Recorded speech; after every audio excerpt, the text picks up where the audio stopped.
Um, I got to go spend some time at Ducati last fall doing a story, and I got to take a very long ride with David James, who's Ducati's international press officer, and he was telling me some Ben Bostrom stories when we were going down the road. Is it true? Yeah, little David James. Former, I believe he's a world sidecar champion, right? No, he's like a world champion. I think that he won a world championship in like 83 or 84, and he was the monkey on the sidecar. He's a spicy little dude. He's funny. Is it true when you raced for the factory Ducati and World Superbike, you lived in a motorhome in the parking lot outside of the Ducati factory? I did a lot. That was a good street to live on. And, yeah, especially when your friends are there because they didn't realize, what are all these beautiful women doing standing on the street in the front? And so they love that. Yeah, we'll go stay in your motorhome with you, Ben. Cool. Give you company, you know? I can't believe you brought that up because that's exactly the story that David told. If you ever go to Bologna and you ever visit the Ducati factory, if you come in from the Borgo Panigale, which is the neighborhood in Bologna, if you come in, I think it's the A12, the Autostrada. If you come off the Autostrada, not from downtown, there's like a little truck stop, and I don't know why, but it is a very popular place for ladies of the night. At like any time of day, 7 a.m. And David and I got back to the factory and we rode by there, and he mentioned that one time a few of your friends were staying with you in the motorhome, and they thought it would be funny to go out and give the professional companions Ben Bostrom World Superbike t-shirts. And one day when everyone came into the factory, there were a few women standing out on the highway wearing Ben Bostrom t-shirts.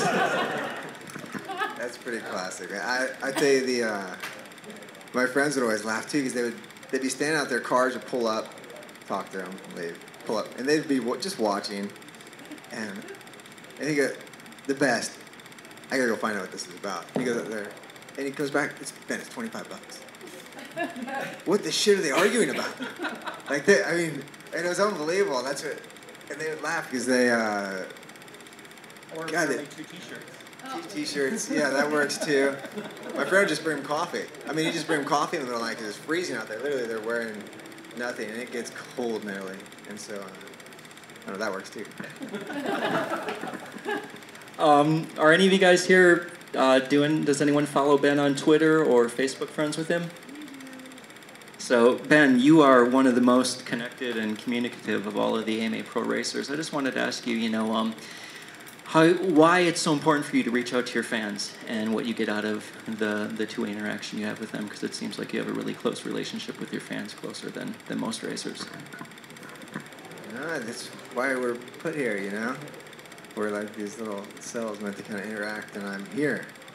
But I'm also here because you guys, you know? That's how I've had a job for a long time, because of the fans. But it's fun to get the interaction, you know? If you put something out there that's kind of funny or spicy, I enjoy comments back, and I like when people come up at the racetrack and go, you know, they have something smart ass to say, or they bring me a special beer because they know, yeah, I saw you on Twitter, I know you like Chimay Blue Label, and they bring it. And it's just unbelievable that somebody shows up with this like beer or whatever, these little gifts and things. So I don't know, the people make life exciting.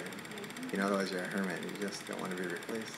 You gotta interact and enjoy it. You know? I'm going to go back to the Facebook questions. We've got another one here from, this is Road and Track Riders of Chicago. I guess it's a group question. All right. They must have all collaborated on this. Ben, if you weren't racing motorcycles, what would you be doing for a living right now?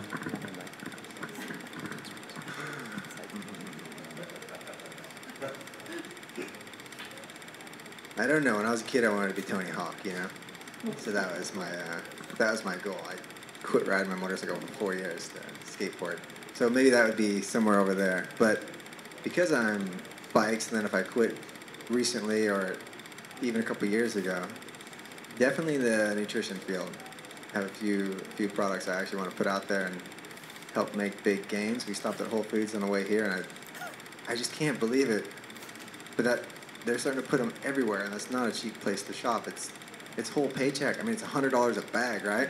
And it's thriving right now, which is pretty cool. It means the awareness of people for health reasons is coming along, which in the end should reduce national debt and stuff like that, because those are the things that escalate the issues with, God, I don't know if I've seen like Forks Over Knives or any of these movies. You know, there's good lessons to be learned, and they're just getting out there and bigger and bigger and bigger, and as it helps out the people, it's going to help out society and everything else as well. But I want to be part of it, and I plan to be. That's my goal. I like being healthy, but I like racing bicycles and things, and I always look for the small advantage. And it seems like a bunch of the bicycle racers seem to be too lazy to do a little reading. Thank God, because they're stronger than I am. So you gotta outwit them, you know. So you try to figure out a way to, you know, repair tissue and cells quicker and what to eat and whatnot, and it pays. Man, it pays big time. So we have a Marathon Nationals next week. It's a mountain bike race. It's 50 miles in Bend, Oregon, and I think we're going to do quite well. Those endurance ones. It's nutrition that actually gets you there, you know?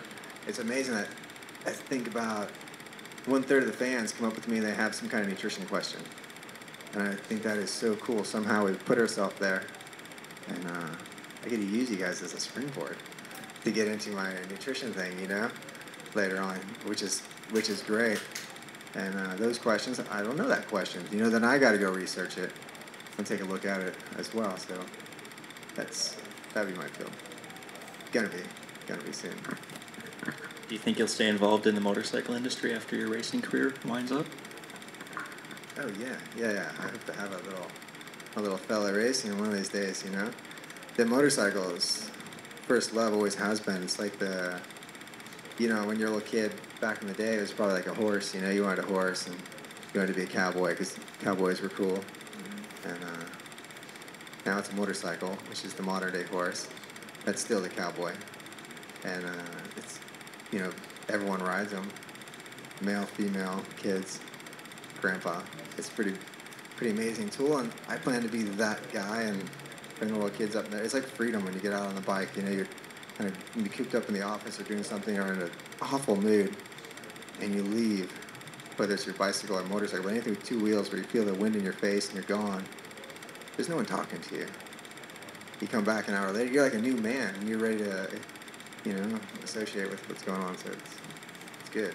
I don't think I'll never leave the industry now. No way. I'm gonna go to